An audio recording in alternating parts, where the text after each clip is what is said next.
Bonjour, bonjour à toutes et à tous. J'avais un petit problème de micro. Donc, oui, merci de votre présence. Avant que nous démarrions, est-ce que les personnes qui sont déjà présentes peuvent me donner l'information de savoir si vous m'entendez bien et de savoir si le support est bien visible avec le chat, s'il vous plaît? Et après, on démarre.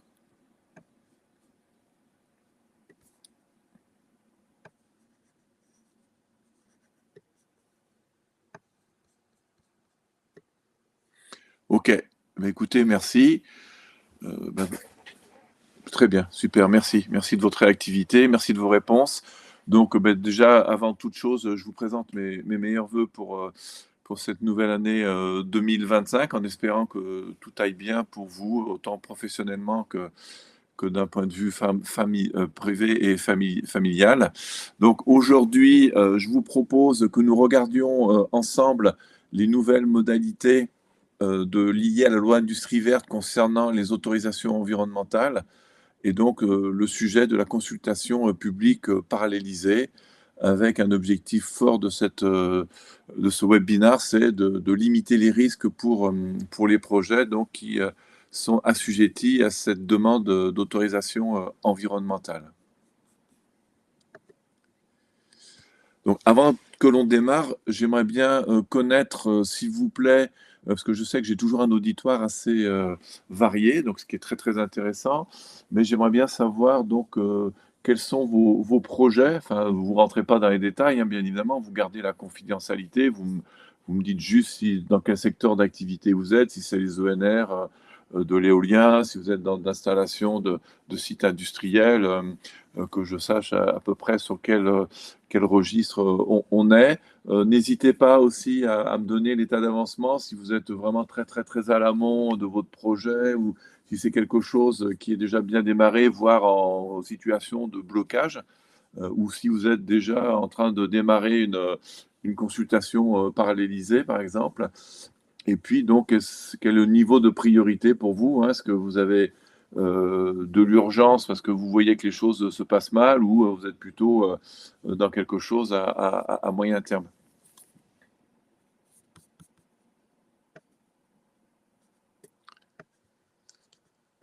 Donc, merci, merci Julien. Donc, que les autres personnes n'hésitent surtout pas à donner ces informations. C'est important pour moi parce que ça me permet justement dans ma présentation de ne pas oublier des secteurs d'activité. Oil and gas, très en amont, mais antériorité compliquée. Oui, ça, je veux bien vous croire. Donc, Mathieu, merci. Éolien, Jeanne. Donc, allez-y, hein, voilà, vous voulez, ça me suffit, moi, comme information, hein. J'ai pas besoin de la confidentialité de vos projets. Donc, sachez d'ores et déjà que vous avez un bouton là qui est marqué prendre rendez-vous. Donc, n'hésitez pas à vous en servir si vous voulez aller plus loin après le webinaire pour qu'on échange ben, en face à face, hein, face à face au téléphone ou en visio, mais bien sûr en toute confidentialité. Et là, on pourra rentrer dans le détail de vos projets.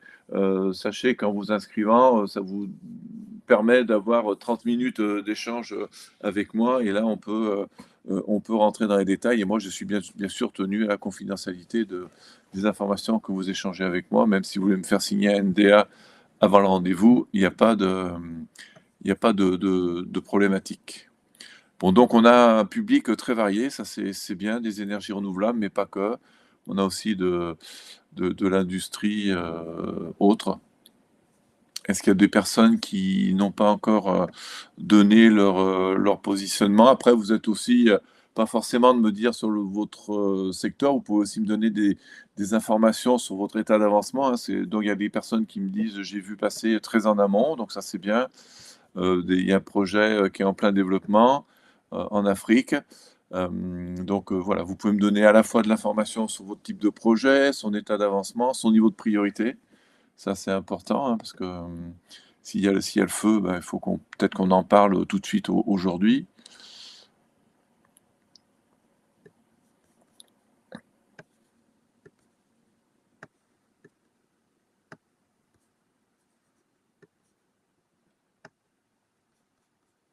Ok, bah écoutez, merci pour ces informations. On va avancer. Je vois qu'il y a des personnes qui continuent à nous rejoindre. Donc les personnes qui arrivent, hein, vous n'hésitez pas à répondre à ces questions, hein, en cours et me poser aussi des questions, hein. C'est bien évidemment le jeu.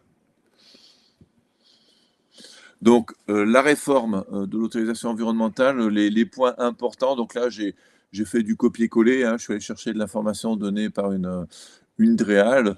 Donc, en quoi consiste la réforme pour le texte de loi? Pour le législateur, c'est un moyen d'accélérer la procédure. Donc ça, on peut en discuter, mais enfin, en tous les cas, c'est le positionnement.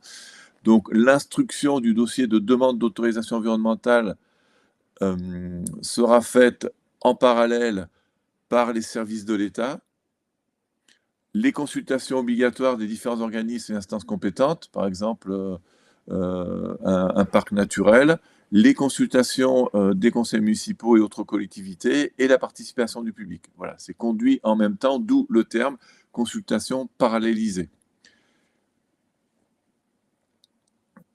Et ce qui est intéressant, alors pour le coup, oui, ça peut accélérer, c'est que les éventuelles demandes des compléments formulés par les services de l'État aux porteurs de projets n'interrompent pas les délais. Et tout ça est placé sous la responsabilité d'un commissaire enquêteur et c'est une procédure qui est majoritairement dématérialisée. Alors, le petit schéma, pareil, j'ai récupéré sur un site de service de l'État. Il a le mérite de bien synthétiser les choses, hein. Donc, il y a plusieurs phases. Donc, il y a la phase très, très à l'amont qui est justement écrite, désignée comme phase amont. On y reviendra, puisqu'elle est facultative. Et dès que le dépôt de la demande est faite, il y a une étape de vérification de la complétude et régularité, si vous avez toutes les pièces. Mais une fois que ceci est fait, l'instruction ne démarre pas en tant que telle et en même temps, donc, il va y avoir l'instruction du dossier, il va y avoir donc consultation des entités et organismes dont l'avis est requis réglementairement, je vous l'ai dit, par exemple un parc naturel, les collectivités territoriales concernées et le public. Donc, tout en même temps, tout le monde a accès à tous les documents en même temps et donc 3 mois et quelques semaines, il y a une fin d'instruction et qui est donc avec décision du préfet, arrêté ou refus. Alors, les éléments forts de cette loi, bon, c'est une loi, donc c'est assez complet, hein, pour pas dire complexe, mais enfin, j'ai essayé d'identifier quels étaient les principaux éléments. Donc, c'est déjà une durée de 3 mois. Donc c'est un petit peu plus court qu'avant, hein, puisqu'avant vous déposiez le projet, vous aviez l'instruction, et l'instruction pouvait durer longtemps. Et une fois que les résultats étaient donnés au préfet, le préfet disait on lance l'enquête publique, hein, qui durait 1 mois. Et donc on avait des durées qui dépassaient largement 3 mois. Donc là, il y a une volonté certes de réduire les délais, mais là pour le coup, la nouveauté, c'est qu'on a un délai de 3 mois d'enquête publique, en fin de compte, que c'est un délai qui ne peut être ni suspendu ni prorogé, donc c'est 3 mois, 3 mois, hein, là, ça passe ou ça casse, on va dire, que c'est applicable à toutes les demandes d'autorisation environnementale, qu'elles comportent ou non une étude d'impact, hein, donc c'est un spectre assez large. Donc, c'est une procédure, je l'ai dit, confiée à un commissaire enquêteur ou, si nécessaire, une commission d'enquête désignée par le président du tribunal administratif et majoritairement vote dématérialisé. Donc, il faut un site internet conforme. Je l'ai mis en rouge parce qu'on a regardé ça de près. Et oui, en effet, il faut que les sites internet qui vont être utilisés aient des spécificités bien, bien précises qui sont inscrites dans la loi. Donc, sont rendus publics lors de cette consultation les différents avis des instances consultées dès qu'ils sont émis, les éventuelles informations complémentaires produites par le pétitionnaire, les observations et propositions du public, le cas échéant, les réponses du pétitionnaire aux avis, observations et propositions du public, ainsi que les organismes et instances consultées. Voilà. Donc, on passe tout de suite alors, je vais d'abord continuer les spécificités ou alors je vais plutôt passer tout de suite sur les conséquences de cette nouvelle procédure. On reviendra sur les spécificités. C'est quoi les conséquences en termes de risque? dans une volonté de faire les choses plus rapidement, mais en fin de compte, on s'aperçoit qu'il y a des risques qui sont associés et notamment des risques pour le projet et pour le pétitionnaire, bien évidemment. Donc des risques principalement de contestation incontrôlable. Les risques sont incontrôlables. La contestation, elle l'est un peu plus. Donc pourquoi? Parce qu'il y a un accès à tous les documents en temps réel. Donc tout le monde, y compris le grand public, va avoir accès à toutes vos études techniques, réglementaires, économiques, sans possibilité d'accompagnement pédagogique. Enfin, on va voir en détail, il y a quelques points de rencontre, mais probablement que ça ne suffira pas. Euh, et là, ça donne les possibilités aux opposants de puiser dans les rapports pour extraire des informations partielles. Et aussi, vous avez vu qu'il y a demande de compléments par les services de l'État rendus publics par tout le monde. Donc ça veut dire que le grand public et donc les opposants, parce que c'est surtout ça sur lequel je vais focaliser, vont avoir accès aux questions qui vont vous être posées par les services de l'État ou les autres entités, hein, les collectivités. Donc ça veut dire que là, ils vont pouvoir puiser un nombre d'informations considérables qui vont pas forcément toujours être à l'avantage du projet et qui vont pouvoir utiliser pour dénigrer le projet, voire faire de la désinformation. Je reviens un peu en arrière en disant que qu'est-ce qu'il y a dans cette réglementation? Je continue à ouvrir un peu la porte, hein, le dossier. Donc, un site internet pendant 3 mois, on l'a vu. Des rendez-vous en présentiel obligatoires. Il y a 2 réunions publiques qui sont prévues. Alors, pilotées par le commissaire enquêteur, gros point d'interrogation. Je suis un peu surpris que ce soit le commissaire enquêteur qui pilote les réunions publiques. Une au début, une à la fin. La participation du pétitionnaire est encouragée. Ben, moi, je fais plus que l'encourager. Je pense qu'elle ne sera pas obligatoire, mais, euh, mais elle va être, enfin, à mon avis, presque obligatoire dans le sens, pas de la loi, mais pour l'efficacité. Il y a des rendez-vous en présentiel. Le commissaire enquêteur peut tenir des permanences à l'ancienne, hein, on va dire. Les conclusions du commissaire enquêteur, il n'y a pas d'avis formel, donc ça c'est une nouveauté, hein, pas favorable ou défavorable.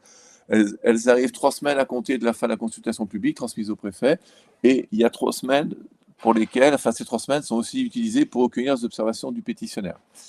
Alors, les frais liés à cette consultation du public sont à la charge du pétitionnaire, donc frais de publicité, défraiement du commissaire et un site internet dédié à la consultation. Et il y a une étroite collaboration avec le commissaire enquêteur, fortement recommandée. Je vois que j'ai une remarque de Mathieu.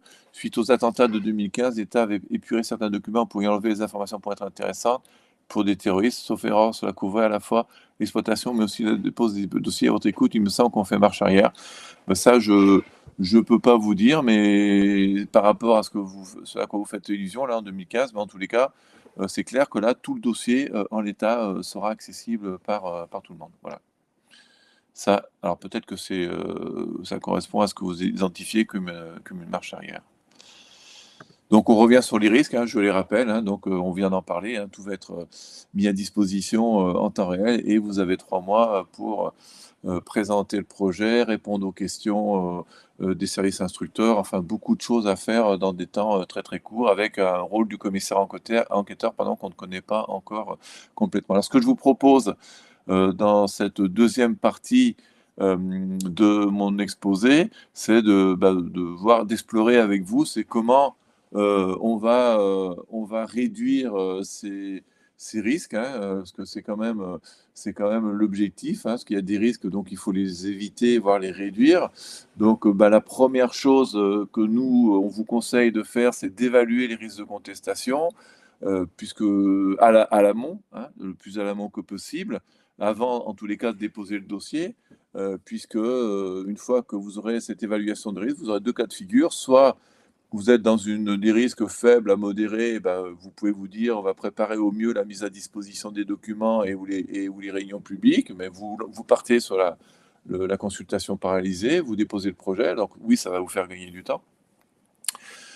Et dans le cas où c'est orange ou rouge, eh ben là, pour le coup, nous, on vous conseille d'activer la phase amont de dialogue. Alors, bien évidemment, tout cela, ça a des conséquences. Alors, les conséquences, lesquelles sont-elles? Ben, c'est de dire dans quelle situation On va activer ou pas tout de suite la consultation paralysée, dans quelle situation on va activer ou pas une phase amont, et quel type de dialogue, quel type de phase amont, parce que ça a des conséquences financières pour votre projet et des conséquences de temps. Parce que bien évidemment, on sait que tout dialogue avec le territoire va prendre du temps et va vous consommer des frais supplémentaires. Donc il est important de mesurer le risque de contestation. Alors ce qui est important dans le cas où vous êtes dans des risques faibles et vous dites bah, allons-y, il n'y a pas grand-chose, on risque pas grand-chose, on y va, on fonce. Nous, on pense en termes au niveau de la société acceptable à venir. Alors oui, juste un petit mot d'acceptable à venir, j'ai créé ça il y a 15 ans à partir de travaux de recherche que j'avais fait au CNRS sur des problématiques très très conflictuelles, hein, c'était la gestion de l'eau. Donc on voit dans l'actualité que c'est toujours des problématiques très fortes avec des gros conflits.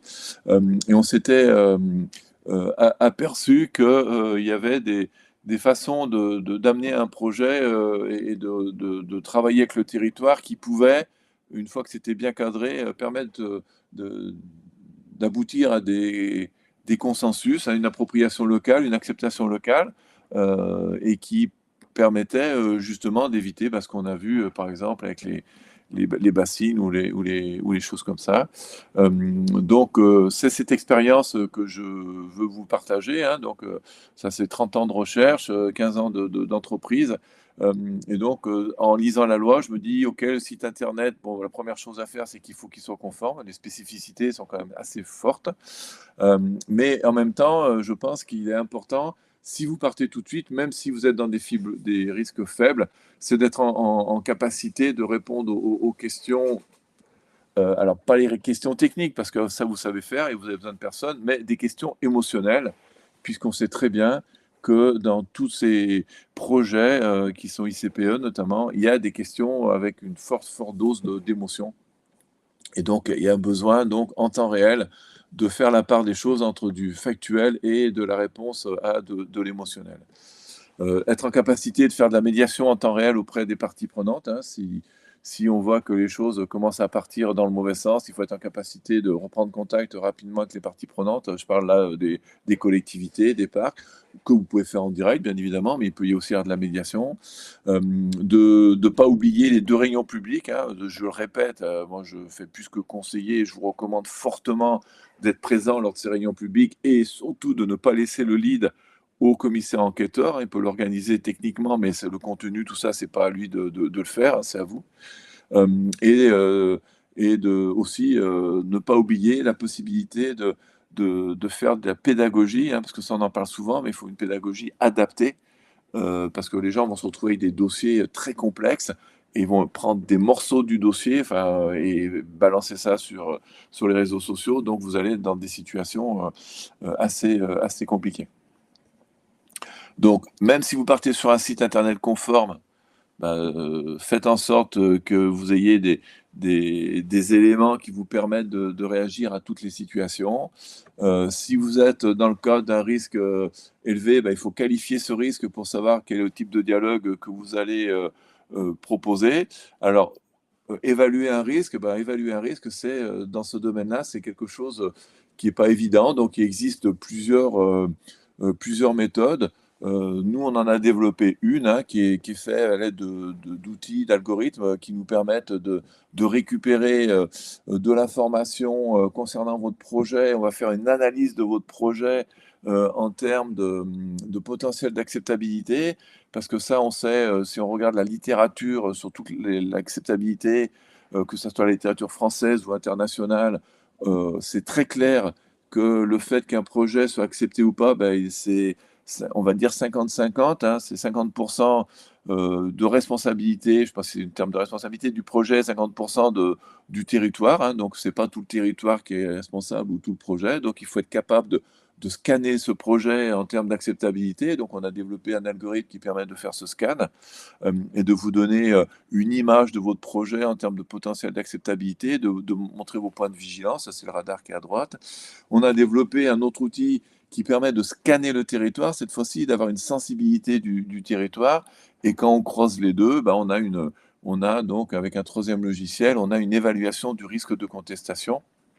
Et en fonction de ce niveau de risque, bah, bien évidemment, vous saurez si vous pouvez partir directement sur la consultation paralysée ou si vous êtes dans une obligation de passer par un dialogue amont. Et après, bah, on ouvre les boîtes là, des paramètres, des résultats de ces logiciels, et on est en capacité, en fonction du niveau de risque, bah, de savoir si on va plutôt partir sur une phase amont qui est une simple rencontre avec des parties prenantes, que ça vous avez l'habitude de faire, ou s'il faut mettre en place un dispositif de consultation publique, ou si jamais il faut faire de la concertation, ou voire même dans les projets très très très très très rouges, conseiller fortement de passer sur de la co-construction pour faire que l'enquête publique se passe le mieux que possible.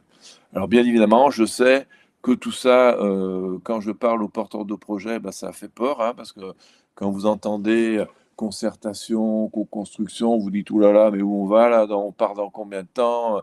Enfin pour combien de temps plus exactement? Ça va nous coûter combien?»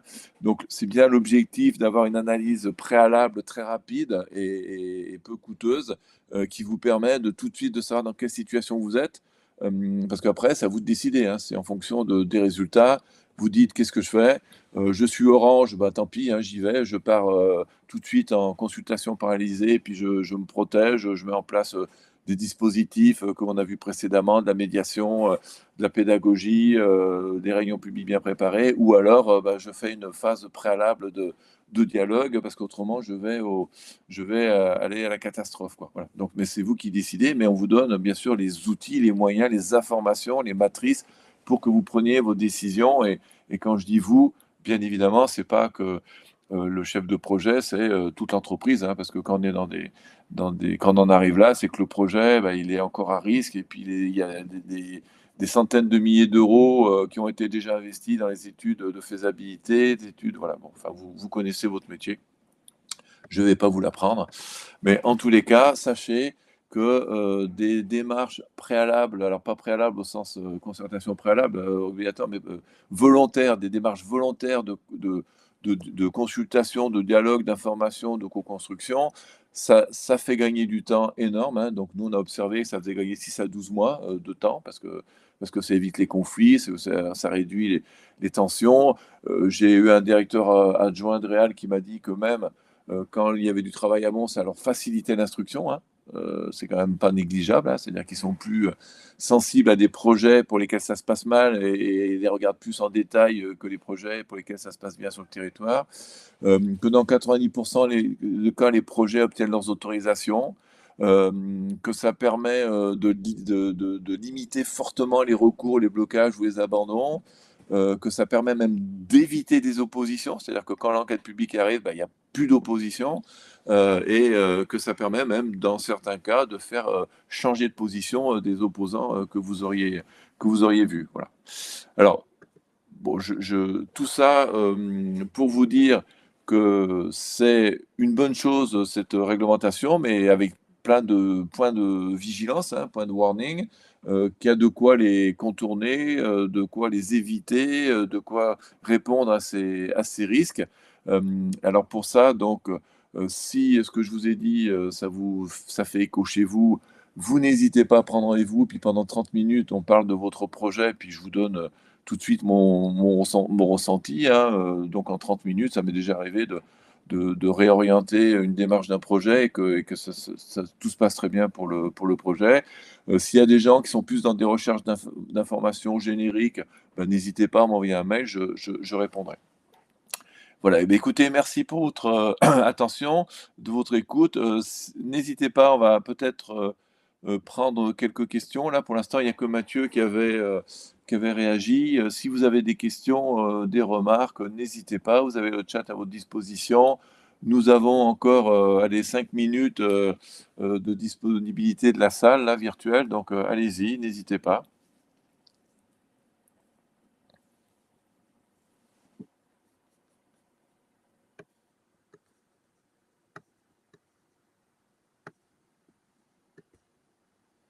Pas de remarques particulières, pas de questions, tout est clair, tout va bien. Je le souhaite, hein, je le souhaite, à tout le monde.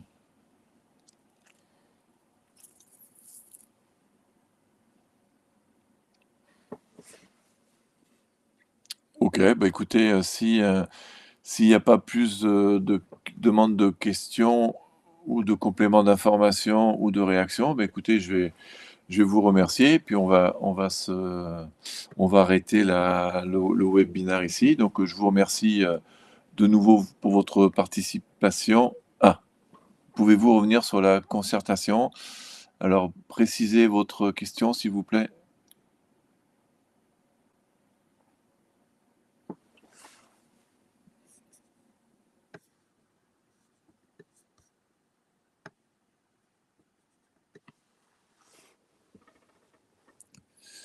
Alors, je ne sais pas ce que, donc oui, précisez votre question, mais enfin, en tous les cas, la concertation, bah, c'est une dynamique, hein, qu'on prépare, qu'on organise. Alors oui, il y a souvent de grosses confusions avec le terme concertation, parce que tous les projets que j'accompagne, ils sont nombreux, j'ai toujours des compréhensions très différentes du terme. Certaines personnes, disent: «On est allé voir les voisins d'un projet ENR et c'est de la concertation». Oui, bien évidemment, mais dans concertation, il y a la concertation, avec les parties prenantes constituées, hein, que ça soit les collectivités,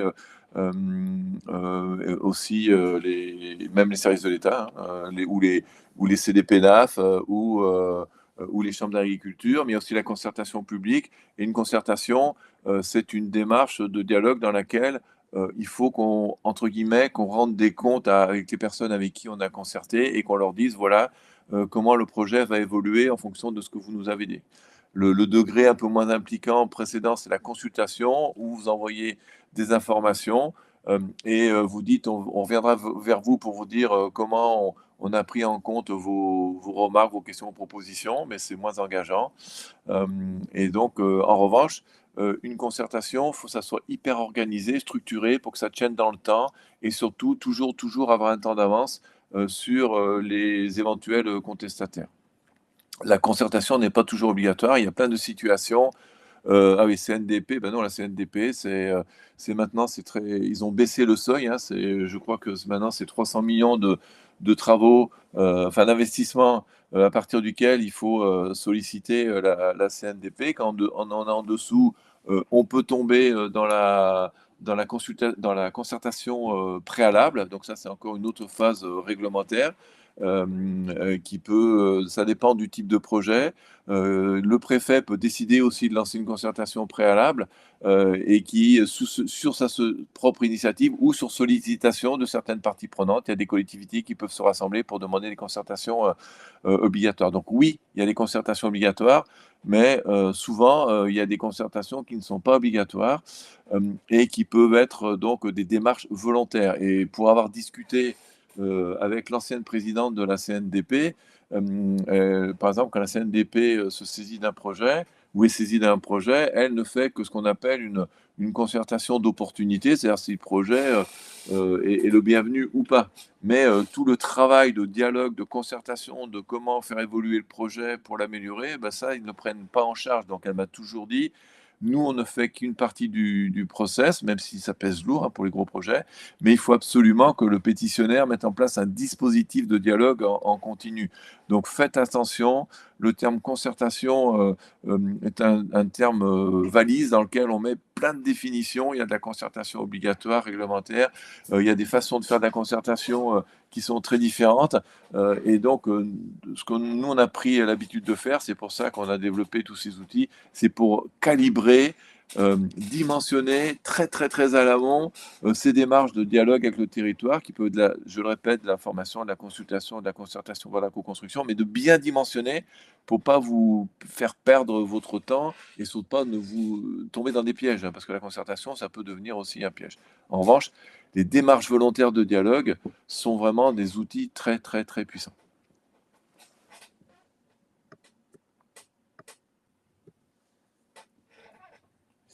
OK, bah, écoutez, je vois qu'il y a des personnes qui commencent à me saluer, à me remercier. Bah, je vous remercie de votre présence. Merci pour vos remerciements. S'il n'y a plus d'autres questions, eh ben, il est 12 heures, donc on va se quitter. Je peux prendre encore une question, n'hésitez pas.